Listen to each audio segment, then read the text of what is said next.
اس نے محسوس کر لیا کہ اسے چھاپا مار جنگ لڑنی پڑے گی کیونکہ جم کر لڑنے کے لیے نفری بہت تھوڑی تھی۔ اس نے اپنے سالاروں سے کہا کہ وہ ذرا سی دیر کے تصادم کے بعد ادھر ادھر ہونے کی کوشش کریں اور اسماعیل کی فوج کو پھیل جانے پر مجبور کر دیں۔ اس علاقے میں چٹانیں بھی تھیں۔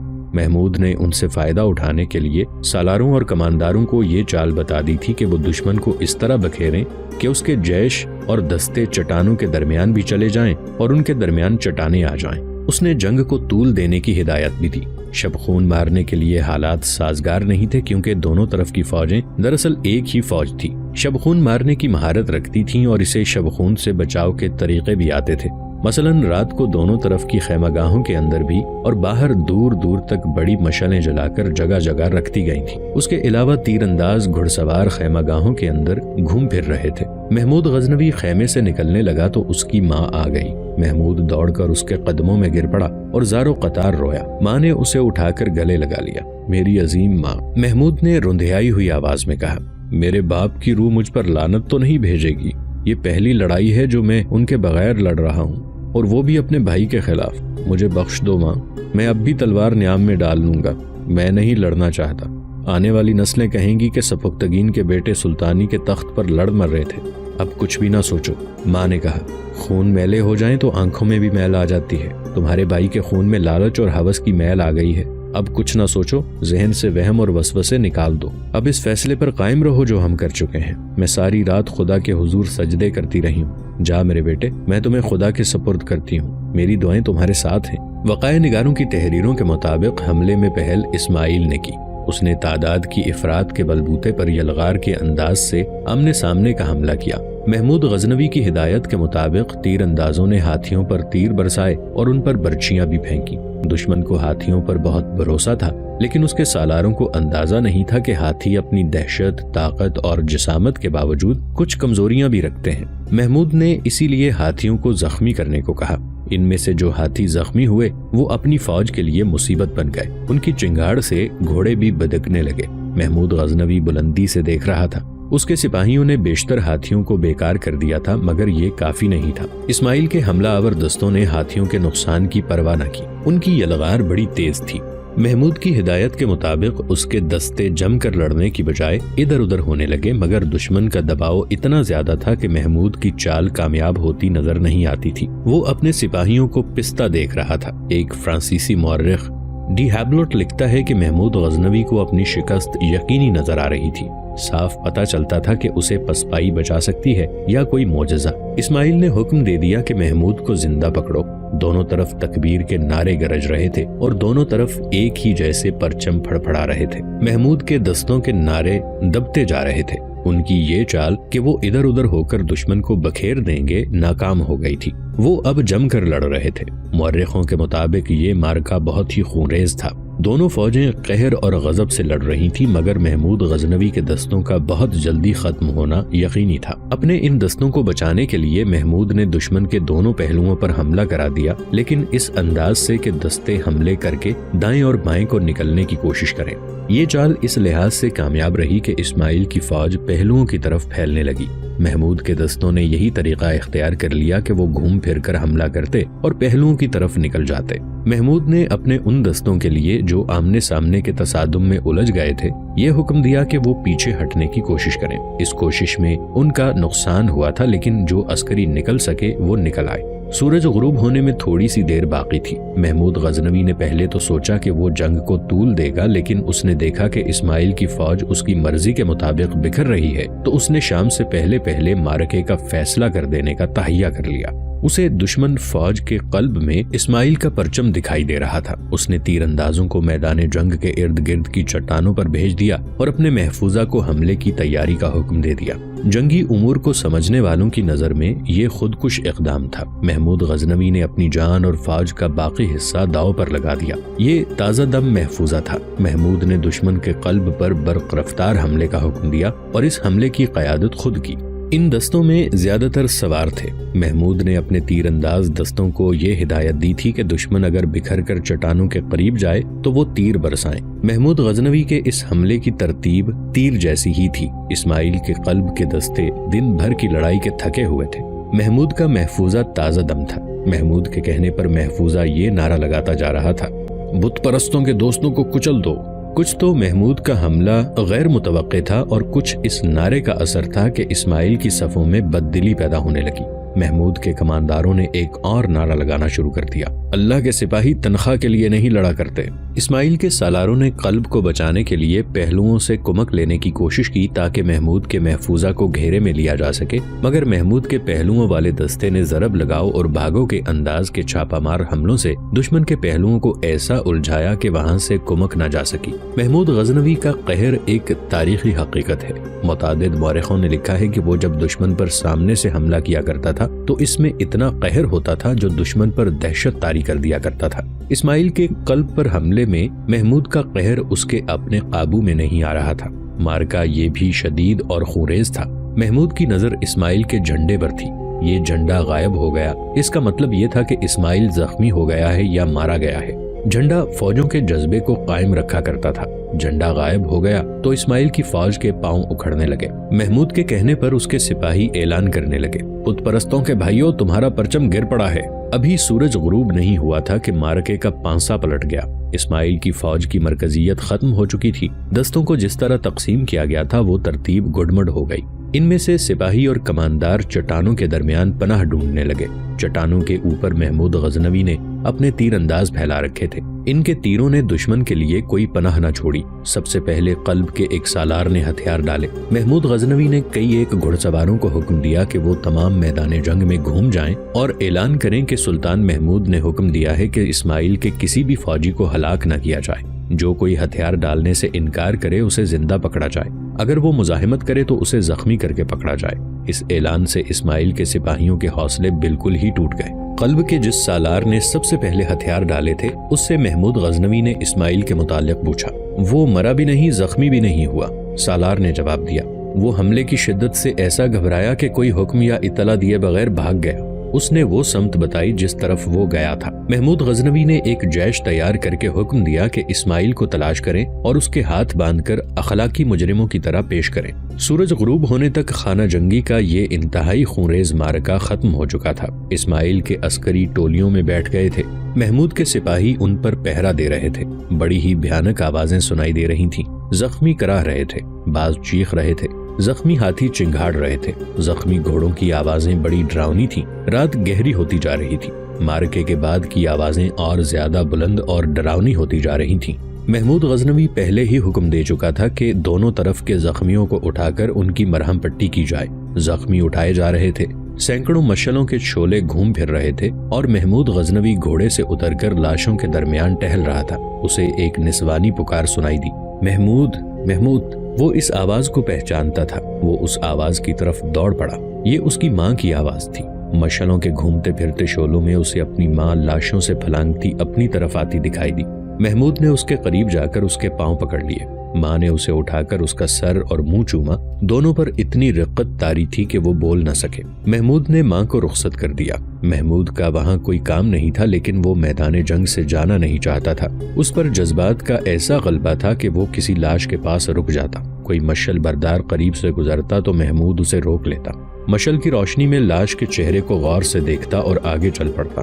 وہ اسی طرح سر جھکائے چلا جا رہا تھا کہ اسے اپنی ماں کی طرح کی ایک اور نسوانی آواز سنائی دی۔ وہ رک گیا اور دو مشل برداروں کے درمیان ایک خاتون شاہی لباس میں ملبوس آہستہ آہستہ اس کی طرف آ رہی تھی۔ وہ خوبصورت عورت تھی، شاہی خاندان کی عورت تھی۔ وہ اس کے باپ کی بیوی تھی، مگر اسے دیکھ کر محمود غزنوی کا خون کھول اٹھا تھا، کیونکہ وہ اسماعیل کی ماں تھی۔ محمود اس کی طرف بڑھنے کی بجائے رک گیا۔ اسماعیل کی ماں اس کے سامنے آن کھڑی ہوئی۔ یہ دیکھنے آئی ہو کہ تمہارے بیٹے نے غزنی کی فوج کے کتنے ہزار آدمیوں کو ایک دوسرے کے ہاتھوں قتل کرایا ہے؟ محمود نے پوچھا۔ کیا یہ سننے آئی ہو کہ آپس میں لڑ کر مرنے والے سپاہیوں کے کراہنے کی آوازیں کیسی لگتی ہیں؟ میں کچھ بھی نہیں دیکھنے آئی، اسماعیل کی ماں نے روتے ہوئے کہا۔ میں کچھ سننے نہیں آئی، میں اپنے بیٹے کی جاں بخشی کی التجا لے کر آئی ہوں۔ کہاں ہے تمہارا بیٹا؟ محمود نے کہا۔ میں نے اسے دیکھا ہی نہیں، وہ اپنے خیمے میں ہے، ماں نے جواب دیا۔ بھاگ نکلنے کے راستے بند ہو چکے ہیں، وہ اکیلا ہے، سب اس کا ساتھ چھوڑ گئے ہیں۔ کیا وہ بھی اس کا ساتھ چھوڑ گئے ہیں جنہیں خوشامد کی بدولت تمہارے بیٹے نے کماندار سے سالار بنایا تھا؟ محمود نے پوچھا۔ وہ فقیر بھی اسے تنہا چھوڑ گئے ہیں جنہیں تمہارے بیٹے نے امیر اور وزیر بنا لیا تھا؟ ذل الہی اور سلطان عالی مقام کہلانا آسان ہے، لیکن ذل الہی اور سلطان عالی مقام بن کر دکھانا بڑا ہی مشکل ہے۔ محمود، اسماعیل کی ماں نے التجا کے لہجے میں کہا، تمہیں حق پہنچتا ہے کہ جو الٹی سیدھی زبان پر آئے کہہ دو، میں اپنے بیٹے کی زندگی کی بھیک مانگنے آئی ہوں۔ اگر تم میری جگہ ہوتی تو کیا اپنے اسماعیل کو اتنے انسانوں کا خون بخش دیتی؟ محمود نے کہا، اپنے پاپوش دیکھو اور اپنے آپ سے پوچھو کہ جن کے خون سے تمہارے پاؤں لتھڑ گئے ہیں اور جن کے خون کے چھینٹے تمہارے ٹخنوں کے اوپر تک جا پڑے ہیں، وہ کون تھے؟ تم ایک سلطان کی بیوہ ہو، سلطان کی بیوی، بیوہ، قوم کا ہر فرد اور سپاہی اس کا اپنا بچہ ہوتا ہے۔ کیا یہ تمہارے بیٹے نہیں تھے جن کے خون سے پھسلتی اور جن کی لاشوں سے ٹھوکریں کھاتی تم مجھ سے اپنے بیٹے کی زندگی کی بھیک مانگنے آئی ہو؟ قوم اور فوج کے خون کے ساتھ کھیلنے والے حکمران اسی انجام کو پہنچتے ہیں جس تک تمہارا بیٹا پہنچ چکا ہے۔ کل کا سلطان آج کا مفرور اور مجرم ہے۔ محمود، میں تمہاری ماں تو نہیں، تمہارے مرحوم باپ کی بیوہ ہوں۔ اسماعیل کی ماں نے کہا، اپنے باپ کی روح کی خاطر مجھے میرا بچہ دے دو، میں اس سلطنت سے نکل جاؤں گی۔ تمہارے باپ کو میرے ساتھ اتنی ہی محبت تھی جتنی تمہاری ماں سے تھی، اور تم نے اس محبت سے یہ فائدہ اٹھایا کہ اپنی خاوند کو اس کی نزا کے عالم میں دھوکہ دیا اور اپنے اس بیٹے کو سلطنت کا بادشاہ بنوا لیا جس نے سلطنت کو ڈبونے کا اہتمام کر دیا۔ تم اس قوم کی ماں ہو جس کی مائیں میری ماں کی طرح اپنے بیٹوں کو جوان کر کے محاذ کو رخصت کیا کرتی تھی۔ تم نے اپنے بیٹے کو تخت پر بٹھا کر اس کے سر پر تاج رکھا، تم نے اسے مجرم بنایا۔ محمود غزنوی نے اپنے پاس کھڑے 2 عہدیداروں سے کہا، اس خاتون کے ساتھ جاؤ اور اس کے بیٹے کو میرے سامنے لے آؤ۔ اس وقت اسماعیل اپنے خیمے میں سر جھکائے بیٹھا تھا۔ اس نے جب خیمے میں 2 عہدیداروں کو داخل ہوتے دیکھا تو وہ اٹھا اور سر تاپا کانپنے لگا۔ اس نے ان عہدیداروں سے کہا کہ وہ اسے فرار کرا دیں تو وہ انہیں منہ مانگا انعام دے گا۔ عہدیداروں نے کوئی جواب دیے بغیر اپنے سپاہیوں کو حکم دیا کہ اسے پکڑ کر سلطان کے پاس لے چلو۔ وہ خود ہی ان کے ساتھ چل پڑا۔ اس کی ماں اس کے پیچھے پیچھے آئی۔ اسے جب محمود غزنوی کے سامنے کھڑا کیا گیا تو محمود نے اسے سر سے پاؤں تک دیکھا اور کہا، تمہاری ماں نے مجھ سے تمہاری زندگی کی بھیک مانگی ہے، میں ایک ماں کی استدعا قبول کرتا ہوں، تمہیں زندہ رہنے دوں گا۔ مشہور مورخ محمد قاسم فرشتہ لکھتا ہے، محمود غزنوی نے اسماعیل سے پوچھا، اگر فتح تمہاری ہوتی اور میں تمہارا قیدی ہوتا تو تم میرے ساتھ کیا سلوک کرتے؟ اسماعیل نے جواب دیا، میں تمہیں عمر بھر کے لیے قید میں ڈال دیتا اور آزادی کے سوا تمہیں زندگی کی ہر آسائش دیتا۔ محمود غزنوی نے کہا، اور میں تمہارے ساتھ اس سے برا سلوک نہیں کروں گا، تم ساری عمر کے لیے جز جان کے قلعے میں قید رہو گے جہاں آزادی کے سوا تمہیں زندگی کی ہر آسائش اور سہولت مہیا کی جائے گی، اپنی ماں کو اپنے ساتھ لے جا سکتے ہو۔ اسماعیل نے باقی عمر اپنی ماں کے ساتھ اس قلعے میں گزار دی۔ ایک بہت بڑا خطرہ ٹل گیا تھا۔ اس وقت جب سلطان غزنی میں ایک اور خانہ جنگی لڑی جا چکی تھی اور غزنی کی بہترین فوج کی خاصی نفری تباہ و برباد ہو گئی تھی، لاہور میں راجہ جے پال تک یہ اطلاع پہنچی کہ سلطان سبکتگین مر گیا ہے۔ اس نے اپنے جرنیلوں کو بلایا اور انہیں خوشی میں یہ خبر سنائی کہ اب وہ غزنی کو آسانی سے فتح کر لیں گے کیونکہ سبکتگین مر گیا ہے۔ کیا ہماری فوج حملے کے لیے تیار ہے؟ راجہ جے پال نے پوچھا۔ پہلے 2 تجربوں کو سامنے رکھ کر ہمیں جلد بازی نہیں کرنی چاہیے، ایک جرنیل نے جواب دیا۔ ایک آدمی کے مر جانے سے پوری قوم نہیں مر جایا کرتی۔ غزنی کی فوج میں جو جذبہ ہے وہ ان کے ایک سلطان کے مر جانے سے نہیں مرے گا۔ ہماری فوج پیش قدمی کے لیے تو تیار ہے، لیکن اس میں ابھی لڑنے کا وہ جذبہ پیدا نہیں ہوا جو مسلمانوں میں ہے۔ ہم وہ جذبہ پیدا کرنے کی کوشش کر رہے ہیں۔ مندروں میں پنڈت لوگ بھی عوام کو یہی بتاتے رہتے ہیں کہ مسلمانوں کے خلاف جنگ مذہبی جنگ ہے۔ سبکتگین کا بیٹا محمود جوان ہو گیا ہے، دوسرے جرنیل نے کہا۔ میں یہ تو نہیں بتا سکتا کہ وہ پوری فوج کی کمان کے قابل ہے یا نہیں، میں نے اس کے 2 حملے دیکھے ہیں، مجھے اس میں قابلیت اور جرت نظر آتی ہے۔ ہمیں یہ معلوم کر لینا چاہیے کہ وہ کس حد تک قابل ہے۔ یہ میں یہی معلوم کر لوں گا، راجہ جے پال نے کہا۔ تمہیں معلوم ہے کہ میرے پاس غزنی کی فوج کے اونچے درجے کے 2 قیدی ہیں، میں ان سے معلوم کر لوں گا۔ آپ لوگ فوج کی تربیت اور تیاری تیز کر دیں، میں اب بہت جلدی غزنی کی طرف کوچ کروں گا۔ سبکتگین کا کوئی بھی بیٹا اس جتنا قابل جرنیل نہیں ہو سکتا۔ مجھے امید ہے کہ اب ہم 2 شکستوں کا انتقام لے کر سبکتگین کی سلطنت پر قبضہ کر سکیں گے۔ میں ایک لڑکی کی جان کی قربانی بھی دے رہا ہوں۔ پنڈتوں نے لڑکی حاصل کر لی ہے، اسے خاص غسل کے بعد قربان کیا جائے گا۔ راجہ جے پال نے غزنی کے جن 2 قیدیوں کا ذکر کیا تھا وہ نظام اوریزی اور قاسم خلجی تھے۔ آپ نے اس داستان کی پچھلی قسط میں یہ جانا کہ راجہ جے پال ان سے پوچھ رہا تھا کہ غزنی کی فوج کی کامیابی کا کیا راز ہے۔